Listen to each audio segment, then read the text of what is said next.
I never thought to say this, but that's what I did. My name is Danielle Parker. I'm 32 days in an honest apartment in Courtroom, and until 6 months ago, I believed family meant forgiveness even when it was dry. Luckily, the most of the trauma, blood. The first thing I remember was the pain pressing into the cheek. Sharp pain boomed from my ribs, my lips stung, my vision stopped, but even through the haze I saw him. Michael, my older brother. He wasn't rushing to help me. He wasn't even looking at me. His expression was one of mild annoyance, like I'd spilled something on his shirt. Without a word, he stepped carefully over my legs, avoiding the blood, avoiding me, and walked out the door. A moment later, my phone buzzed beside my face. I reached for it, with trembling fingers, tasting blood as I moved. A new message from Michael lit up the screen. "Stay away from us." That text hurt more than Sarah's fists. Sarah Evans, Michael's fiancée. She was the one who had hit me again and again, screaming something about ruining the wedding plans, while my brother leaned against the fridge, beer in hand, doing nothing. The argument had started with a disagreement over the guest list. Who knew it would end like this? I just lay there. Cold floor. Blood. Silence. It all wrapped around me like a shroud. Then something in me shifted. I no longer felt pain. I felt clarity. I picked up the phone and typed one word. Done. Then I hit send. Not done as in giving up. Done forgiving. Done folding, and done playing the background character in my own life. I pulled myself upright, each motion a scream from my body. The oven door gave me a blurry reflection. My face was swollen, my lip cracked, cheek purple. I looked like a stranger. No, like someone I'd forgotten, someone who'd once been strong. I called the only person I could, Jessica Clark, my best friend since kindergarten. "Jess," I croaked. She heard my voice and immediately knew. "Danny, what happened?" Between sobs, I told her everything. Sarah's rage, the punches, Michael's indifference. Jessica didn't hesitate. "I'm coming right now. Don't move. Call the police." "This isn't drama, this is assault." Her conviction grounded me. I dialed 911 with shaking fingers. By the time the officers arrived, I'd wrapped a towel over my shoulder, tried to wipe away the blood. I told them everything. They took statements, photographed my injuries. It felt surreal, like it was happening to someone else. But I stayed calm. The next morning, the bruises had set in. My ribs ached like something inside was broken. My lip was nearly twice its normal size. But my mind razor sharp. I opened my laptop, logging into my bank's secure portal.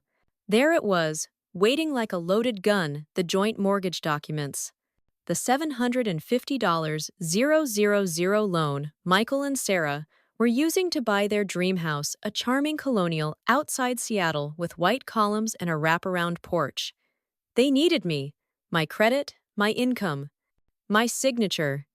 And now, they wouldn't have it. I paused at the button Withdraw Guarantee. A pop-up warned me, this action is permanent and may result in financial consequences for other applicants. I clicked yes. Then came the security questions.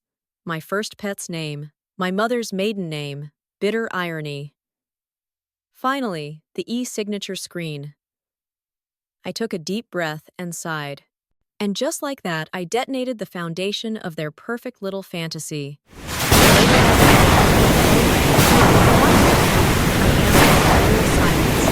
"What did you do?" he shrieked. The bank pulled on luggage. I waited a beat.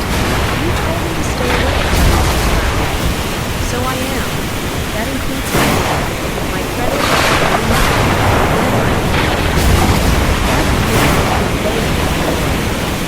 I didn't answer. Just watched me scream threats and Michael pleaded. I felt not sorry, just a deep hollow I opened a folder on my desktop and named it Evidence for Court, because I knew they wouldn't stop. But neither would I. I wasn't always this cold. Once upon a time, I would have defended Michael to anyone, colleagues, friends, strangers on the street. My big brother could do no wrong. He was charming, impulsive, always just shy of disaster but somehow skating by. People loved him for it. I bled for it. Growing up, it was always the Michael show. I was the responsible one, the honor roll student with a planner full of goals and a drawer full of ribbons. But when Michael brought home a C on his report card, Mom baked him cookies anyway. He tries, she'd say with a smile. He has a good heart.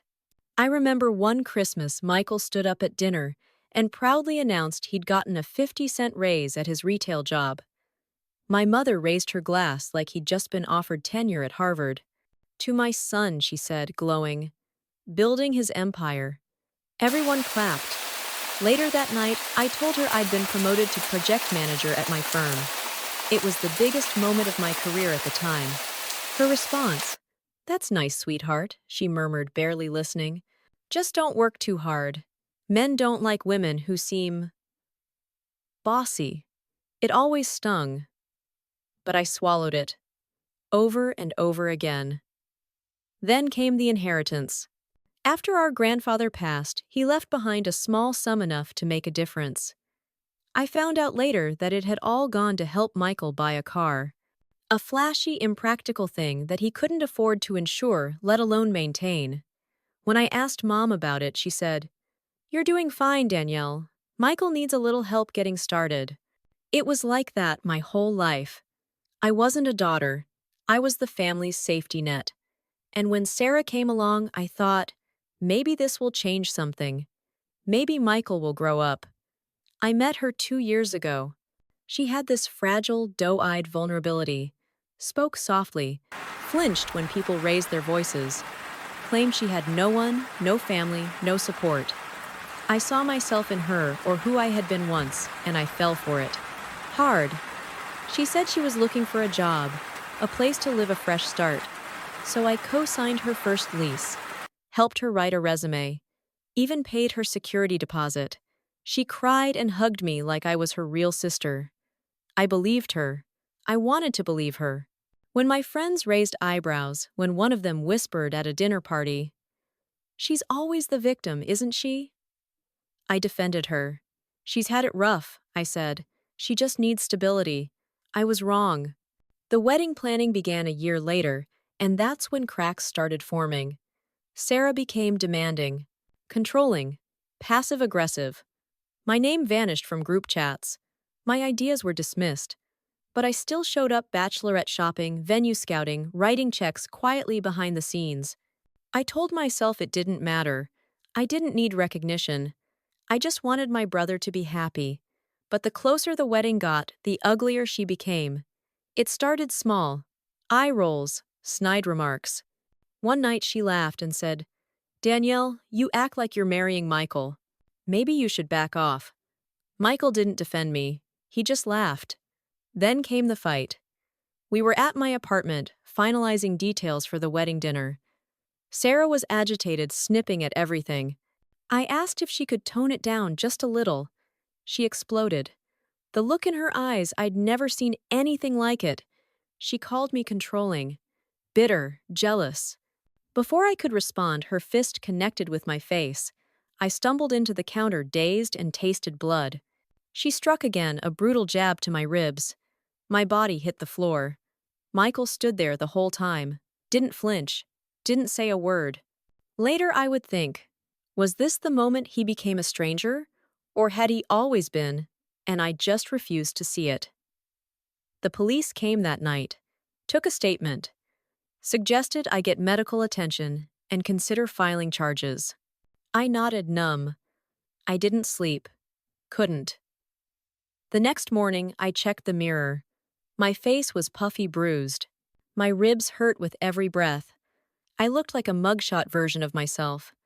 But beneath the swelling, I saw something clearer than ever before. I saw the woman I used to be before I'd made myself small for people who gave nothing back. I wasn't going to let them win. I logged onto my laptop and began collecting receipts, text messages, screenshots, timelines, photos, everything.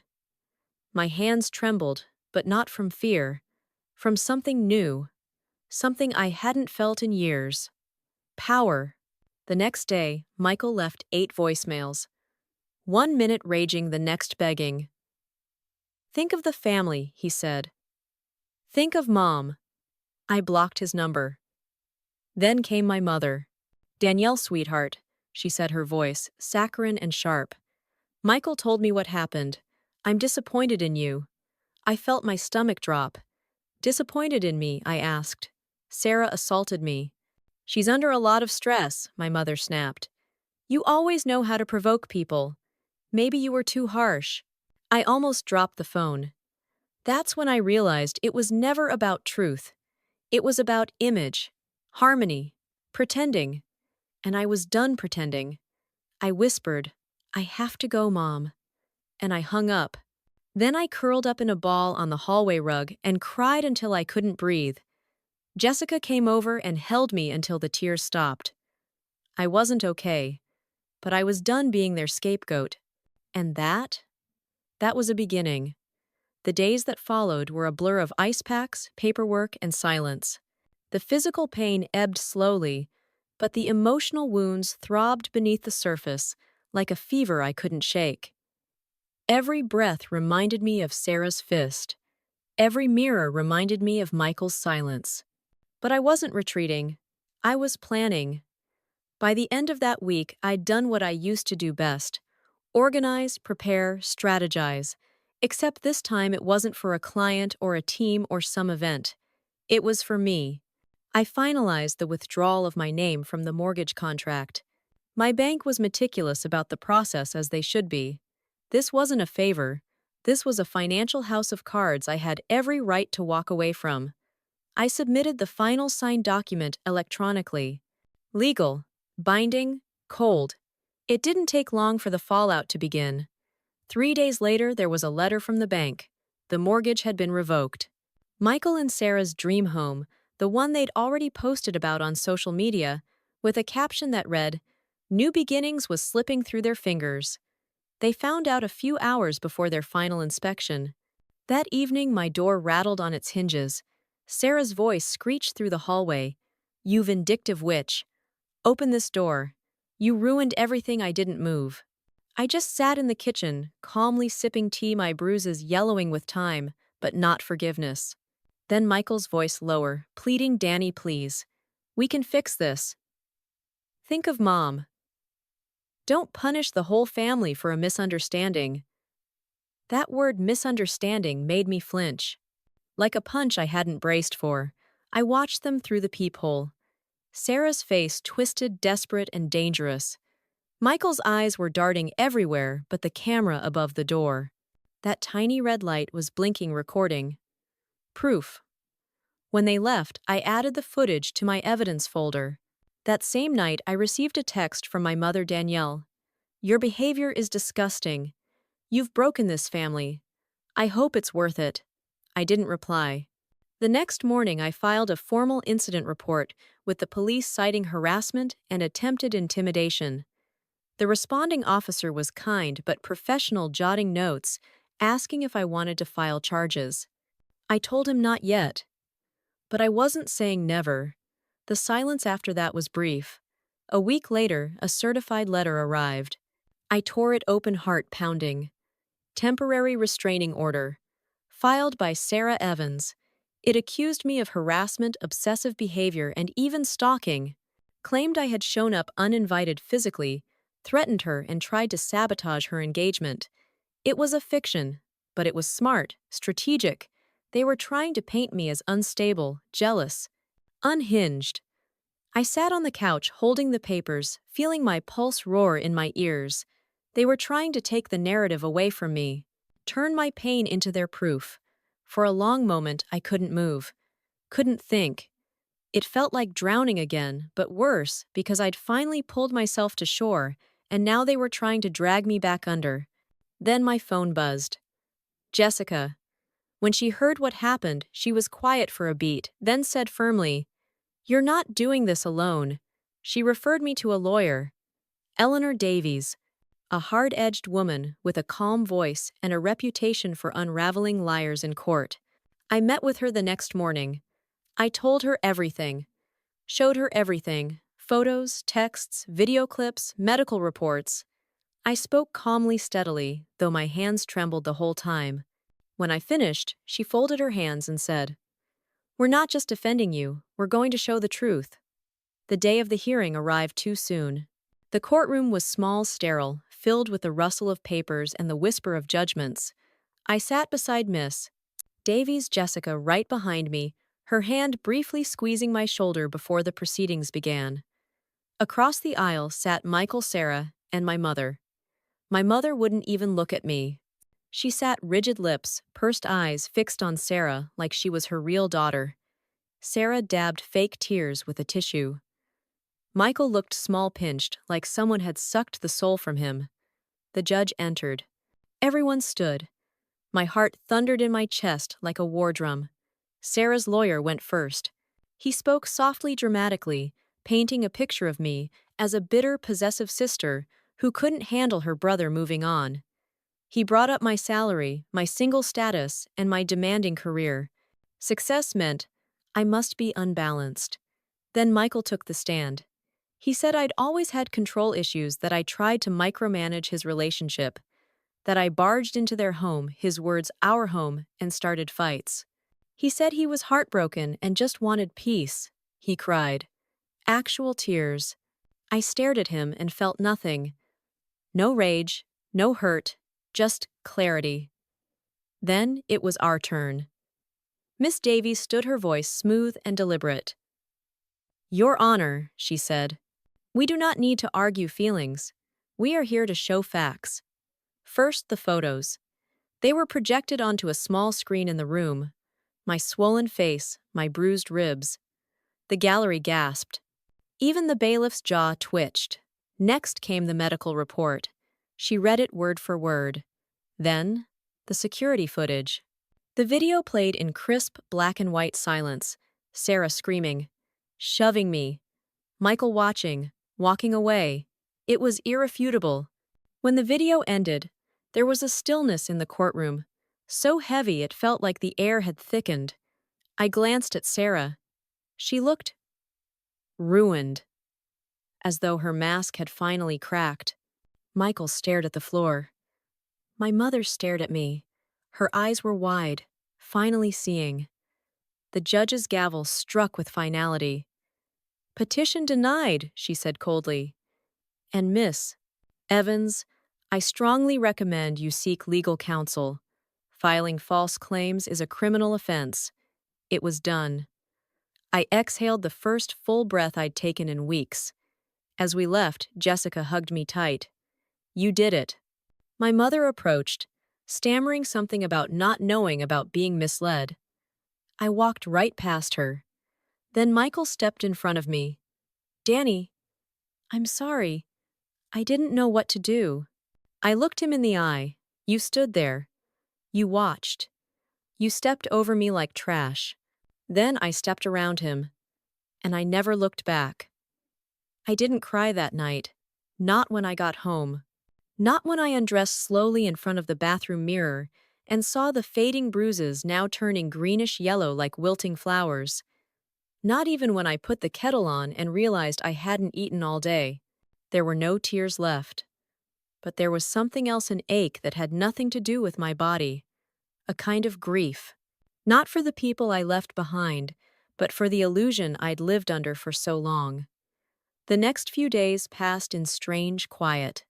I didn't hear from my mother, though I imagined she was spiraling somewhere between embarrassment and denial.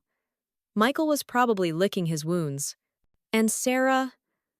Well, I hoped she was staring at her shattered reflection in some cheap apartment mirror, wondering where all her lies had taken her. But I wasn't focused on them anymore. I was focused on rebuilding. I started small booking appointments, updating legal records, changing emergency contacts, removing Michael's name from anything tied to me, my lease, my insurance, even the spare key he'd once had to my place. One morning, I sat at my desk with a blank legal pad and wrote a single sentence across the top: What I owe myself. Below it, I made a list. 1. Peace. 2. Space from people who see me only when they need me. 3. The freedom to feel safe in my own home and my skin. 4. The right to be loved without being used. I pinned it above my desk like a mission statement. Jessica came by that evening with Thai food and a bottle of white wine. We sat on my couch with soft music playing, and no words at first, just the comfort of presence. You know, she said, finally, I've never seen you this. Still. I smiled, not bitterly, but truly. It's like I've been holding my breath for 32 years. Now you can exhale, she whispered. I didn't know what healing would look like, but I knew it would be slow and uneven. There were nights I woke up from dreams where Sarah was at my door again, eyes burning. Or where my mother was pointing a finger at me, screaming, "You ruined everything!" But those dreams no longer chased me into daylight. Instead, I started saying yes to little things. A coworker invited me to a pottery class on Tuesday nights, and I went. The first time my hands shook on the wheel, but the clay didn't care. It took my mess and turned it into form. I made bowls, mugs, and a tiny planter that leaned too far left but somehow felt exactly right. I began volunteering at a women's shelter twice a month, helping with resume writing. It felt full circle, like I was offering something pure with no strings attached, no danger of betrayal. And then, one day, an envelope arrived. No return address. But I recognized the handwriting instantly. Michael. I stood over the trash can for a long time, letter in hand, unsure whether to open it. In the end, I did. Out of curiosity, not hope. It was everything I expected. A long, meandering apology. Claims of self-reflection. He and Sarah were no longer together, divorce pending, counseling underway. He wrote, I miss my sister. I want to make things right. I read it twice. And then I quietly tore it into pieces and dropped it into the recycling bin. Because here's the truth. You can forgive someone without inviting them back into your life. And I wasn't building any bridges to the past. Not anymore. One Friday afternoon, my lawyer, Miss Davies, called with some final paperwork. Just a few last things to sign, she said.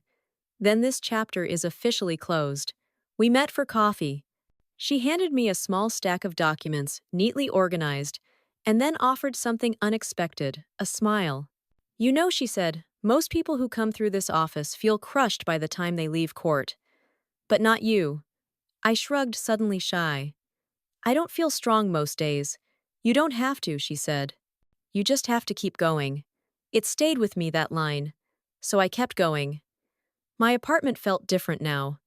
Not because I'd changed the furniture, I hadn't, but the energy was new. Lighter, freer. No ghosts were lingering behind the door. No shadows cast by other people's expectations. Just me. And for the first time in my life, that was enough. One evening, I stood on my small balcony with a cup of mint tea, watching the city below glow like a constellation. I reached over and touched the tiny cactus I'd bought after the court hearing, a silly, stubborn thing with sharp spines and no flowers. Except, there it was. A single bloom. Soft pink, impossibly small, quietly defiant. It made me smile. Because sometimes healing doesn't come in grand gestures or sweeping declarations. Sometimes it shows up like that, unexpected, resilient, alive. And that's what I had become. Alive. Not for anyone else. Not for some illusion of family or duty or performance. Just for me. It's been a year. A whole year since that night on my kitchen floor. Since Sarah's fists and Michael's silence. Since the blood and the betrayal and the text that shattered whatever illusions I had left. I've moved on, not geographically, but emotionally, mentally, spiritually. The Danielle that existed before that night is someone I don't recognize anymore. Or maybe she was never really me. Maybe she was just a survival mask. Now I know who I am. I kept the job, the apartment, the friendships, but I changed how I showed up in all of them. No longer the fixer, the silent supporter, the background character in my own life. I speak up in meetings now. I take credit for my work. And when someone tries to cut me off or take over, I hold the floor. A few months ago, my company announced its yearly promotions. I was called into the boardroom, and for once, I didn't expect to be overlooked. I didn't brace for disappointment. And when they said it, Vice President of Strategic Operations, I didn't cry. I just nodded, shook hands, and smiled. Because I had earned it. Not just the title, the peace that came with it. The pottery class became more than a hobby. On Tuesday nights, I sit with a group of women, our hands covered in clay, our stories mixing with laughter and silence. We shape things that break. We shape them again. It's beautiful. The women at the shelter, especially the younger ones, have become another thread in my life. I help them draft their first resumes, prepare for interviews. Some are mothers, some are running from bruises. All of them are trying, and I see a little of myself in every one of them. There's healing in giving without being drained. Jessica is still my anchor. She stood beside me through every legal form, every flashback, every quiet Sunday when the world felt too heavy. She calls me the Phoenix, now half joking but only half. And on hard days, I believe her. We had a dinner party last month, just friends, all of them chosen. The living room was full of voices and music and someone's ridiculous baked mac and cheese. As I refilled wine glasses, I looked around and realized, this is family. Not the kind bound by blood or guilt, but the kind you build slowly with love, respect, and laughter. The kind that chooses you. Every day. The real kind. And my biological family. They've faded into the background. After Michael's letter, there was a call from my aunt, then another from my mother months later. Both messages danced around guilt, but never touched truth. They spoke in phrases like, let bygones be bygones, or Michael has been through a lot too. But I didn't respond. Because forgiveness is not a revolving door. It's not owed. It's earned. I forgave for me. But I never forgot. One morning, while watering my cactus, I noticed a second bloom, two now side by side, delicate, persistent, unbothered by the past. That day, I took a long walk through Washington Park. The cherry blossoms had started blooming early. The world smelled like spring, like something starting again even before the last frost was gone. I passed families, mothers and daughters, siblings sharing headphones. I didn't feel envy. Just a kind of quiet acceptance. Some people are born into warmth, others build it. When I got back home, there was a package at my door. No return label. Inside was a framed photo from years ago, me, Michael, and our mother at the coast before all of it. Scrawled on the back in Michael's handwriting, I hope you remember this version of us. I looked at it for a long time. Then I tucked it into a drawer, not out of spite, but because I didn't need it out in the open. That version of us was a fantasy. The real version, the one where I was small and silent and stepped over, was never going back on my shelf. My story didn't end in that kitchen. It started there. I know now that strength doesn't mean you don't fall. It means you get up as yourself, not the version of you they tried to break. I survived the assault. I survived the gaslighting. I survived the courtroom, the silence, the guilt, and the grieving of a family that never truly saw me. And I'm more than just surviving now. I'm blooming. 1 year ago, I lay on a cold kitchen floor, bleeding, betrayed, and barely able to breathe. My brother's fiancé had assaulted me, and he walked over my body like I was nothing. That moment and everything that came after the mortgage withdrawal, the courtroom showdown, the restraining order full of lies, should have broken me. But it didn't. Instead, it burned away the version of me who always apologized, always gave, always accepted less than she deserved. And in the ashes, something new began. I learned that strength isn't about who claps for you. It's about who stays when the clapping stops. I found people who didn't just support me, they saw me. Jessica, my coworkers, my students, the women at the shelter. They reminded me that I am not disposable. That love isn't measured by what you sacrifice, but by what you protect. I let go of the illusion that blood means loyalty. I made peace with the idea that some doors aren't meant to be reopened. I forgave quietly, not to invite them back, but to set myself free. There are still scars, physical, emotional, but I don't hide them because they are proof I lived through something dark and didn't stay there. Now, when I water my tiny cactus, its pink blossoms so unexpected, so alive, I think of the life I've built. Not perfect, not easy, but mine. And that is enough.